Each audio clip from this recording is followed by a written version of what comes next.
విశ్వాసం ఉంటే సువార్త చెప్తావు. విశ్వాసం ఉంటే నువ్వు ఎందుకు సువార్త చెప్పట్లా? విశ్వాసం లేదు కాబట్టి. విశ్వాసం 2 రకాలైన ఉదాహరణ చెప్తాను. విశ్వాసం ఉంటే సువార్త చెప్పటం అనేది. రాబర్ట్ ఫిలిప్ బ్రౌన్, ఆయన పేరు రాబర్ట్ ఫిలిప్ బ్రౌన్. ఆయన ఆస్ట్రేలియాకి ఇండోనేషియాకి మధ్యన దీవులు ఉంటాయి, పాపువా న్యూ గిని అని. అలాంటి ఒక దీవికి సువార్త చెప్పడానికి 22 మంది వెళ్ళిన 2 గంటల్లో చచ్చిపోయారు. ఎందుకంటే వాళ్ళు చంపు తినేశారు. ఈయన 23వ వ్యక్తి. ఈయన వెళ్తానంటే, ఎందుకు వెళ్తావనంటే నాకు విశ్వాసం ఉంది వెళ్తాను అన్నాడు. ఏం చేస్తావు అన్నాడు. నేను చచ్చిపోను అంటలా, నేను కూడా చచ్చిపోతా, కానీ నాది ఒకటే ప్రార్థన ఏంటంటే, మీరు కూడా ప్రార్థన చేయండి, నేను అక్కడికి వెళ్ళి 12 గంటలు బతుకుంటే చాలు, అక్కడికి వెళ్ళి 12 గంటలు బతుకుంటే చాలు అని ఆయన ఏం చేశాడు తెలుసా? ఆయన పడవ అతి కఠినతరమైన రాత్రి 8 దాటిన తర్వాత వెళ్ళేటట్లు చూసుకున్నాడు. అందరూ పడుకుంటారు, అందులో లైట్లు గీట్లు ఉండవు కదా.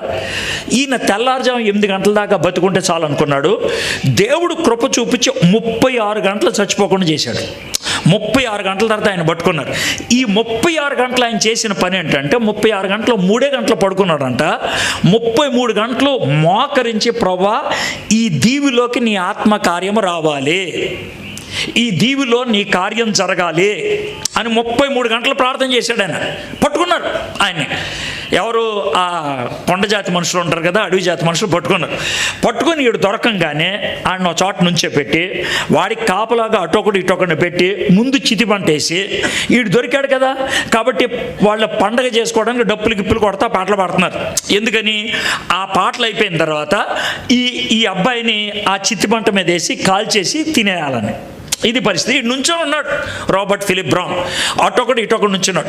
వీళ్ళందరూ పాట పాడుతుంటే రాబర్ట్ ఫిలిప్ బ్రౌన్ కూడా పాట పాడుతున్నాడంట. అంటే వాళ్ళకు వచ్చిన భాష కాదు, ఈయన సొంతగా పాడుతున్నాడు. ఏం పాడుతున్నాడు?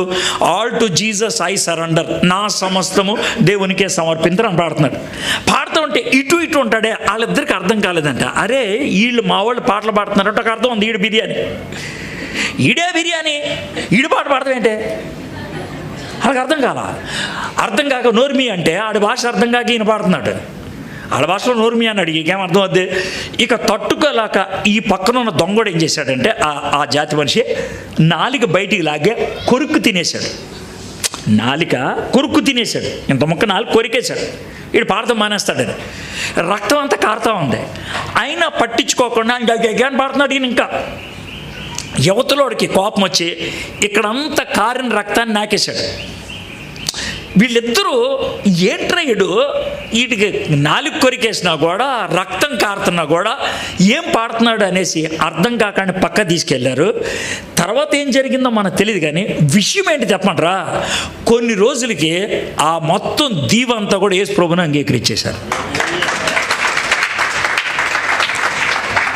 మీరు ఎప్పుడైనా టీవీలో చిన్న దాని అంటారు ధోతి కూడా కాదు, దాని అంటారు లంగోటి కట్టుకొని ఎంత లావు ఉండి ఫైటింగ్ చేస్తూ ఉంటారు, సుమో అంటారు చూసా, అర్థమైందా? సుమో ఫైట్ అంటారు. ఆ సుమోవా దీవికి చెందింది నేను ఆడుతుంది. ఒకప్పుడు వాళ్ళు మనుషులు తినేవాడు. అయితే ఒక ఆయన విశ్వాసంతో నేను వెళ్ళాలి అనుకున్నాడు, వెళ్ళాడు. దేవుడు ఆ విశ్వాసానికి కార్యాన్ని ఇచ్చాడు. అర్థమైంది కదండి. ఇంకో 2 రకమైన ఉదాహరణ చెప్తాను. మీలో ఎప్పుడైనా జార్జ్ ముల్లర్ అనే పేరున్నారా? ఒకవేళ వినకపోతే దానికి సంబంధించిన పుస్తకం ఉంటుంది, విశ్వాస వీరుడు జార్జ్ ముల్లర్ అని. వినండి, చదువుకోండి, తెలుగులోనే ఉంటుంది, సులభంగా ఉంటుంది, చదువుకోండి. విశ్వాస వీరుడు అని ఎందుకు అన్నారంటే ఒక చిన్న ఎగ్జాంపుల్ చెప్తాను, ఆయన విశ్వాసం ఎంత గొప్పగా ఉంటుందని. అయితే ఆయనకి ఈ అనాథ ఆశ్రమం ఉంది. ఒకరోజు అనాథ ఆశ్రమంలో మొత్తం బియ్యం ఇవన్నీ అయిపోయింది. మధ్యాహ్నం దాకా గడిచింది. మేట్రనమ్మ వచ్చి, సార్ బియ్యం లేదు, వంట వండలేదు, పిల్లలు ఏడుస్తున్నారంటే మనోడు వెళ్ళి ప్రార్థన చేశాడు, ప్రభా ఆహారం ఈ ప్రభా అని. మరి దేవుడు ఏం చెప్పాడో ఎలా చెప్పాడో తెలియదు, కానీ లేచి వచ్చి, అమ్మా మేట్రనమ్మ పొయ్యి మీద డేక్షా పెట్టంటే ఒక అర్థం ఉండేది. ఆయన అలా అనలా, పిల్లలందరినీ ప్లేట్లు తీసుకొని కడుక్కొని కూర్చోమన్నాడంట.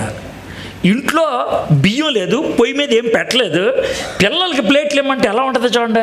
ఈవిడ విచిత్రంగా వచ్చి ప్లేట్లు ఇమ్మా అని అంటే ఆవిడ ఏమనలేక సరే పిల్లల్ని ప్లేట్లు తీసుకోమంటే వాళ్ళు ఏమనుకున్నారు, మనకేదో భోజనం వచ్చిందేమో కానీ ఫుల్ హడావడిగా ప్లేట్లు తీసుకొని వాళ్ళు సంతోషంగా ఓ పాట పాడి ప్రార్థన చేయటం వాళ్ళకి అలవాటు కాబట్టి ప్రార్థన చేస్తున్నారంట.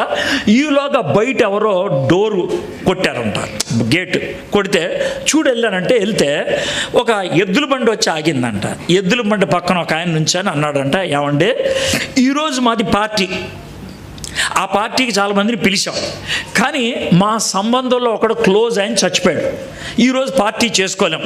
ఇది వేడి వేడి అన్నం, వేడి వేడి భోజనం, మేము మిగిలితే తెచ్చింది కాదు, దీన్ని పడేయలేక ఏం చేద్దాం అనుకుంటే ఎవరో చెప్పారు ఇక్కడ ఒక అనాథాశ్రమం ఉందని, మీకేం అభ్యంతరం లేకపోతే ఈ బిర్యానీలు ఈ భోజనాలు పిల్లలకు పెట్టరా, అవి తీసుకొచ్చి పెట్టారు.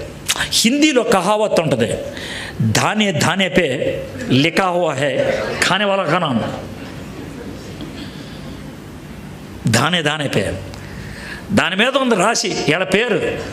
అయితే ఆ భోజనం వీళ్ళ దగ్గర రావడానికి ఒకటి పని చేయాలి, ఏంటది? విశ్వాసం పని చేయాలి. విశ్వాసం అనేది స్విచ్ లాంటిది. కరెంట్ ఉందనే విశ్వాసంతో నొక్కే స్విచ్ని మనం ఏమంటాం, స్విచ్ నొక్కాం కాబట్టి లైట్ వచ్చిందనం, కరెంట్ ఉంది కాబట్టి లైట్ వచ్చింది, అంతే కదా సార్. దేవుని కృప ఉంది కాబట్టి వచ్చాం, కానీ కృప ఆపరేట్ అవ్వాలంటే దేవుడు మన నుంచి కోరేది ఏంటి సార్? స్విచ్ నీ చేతిలో పెట్టా, నొక్కు, నా మాట నమ్మి నొక్కు, నువ్వు నా మాట నమ్మి నువ్వు నొక్కితే పని అవుతుంది. వాళ్ళకి విశ్వాసం ఉందంట, పనిచేయటం మొదలుపెట్టారు. మరి మీరు ఇంతకాలం 50 సంవత్సరాలు అయిపోయిందన్నారు ఇక్కడ చర్చిలు పెట్టి, మీలో కొంతమంది ఆది నుంచి ఉన్నవాళ్ళు ఉండొచ్చు, కొంతమంది 4-5 తరాల నుంచి విశ్వాస జీవితాల్లో కొనసాగుతూ ఉండొచ్చు. Where is your faith? Where is your faith? ఎక్కడుంది మీ విశ్వాసం? విశ్వాసం ఉంటే పనిలో కనబడాలి కదా, విశ్వాసం ఉంటే కనుక మన జీవితంలో తెలియాలి కదా. వీళ్ళకి విశ్వాసం ఉంది, పని ఉంది.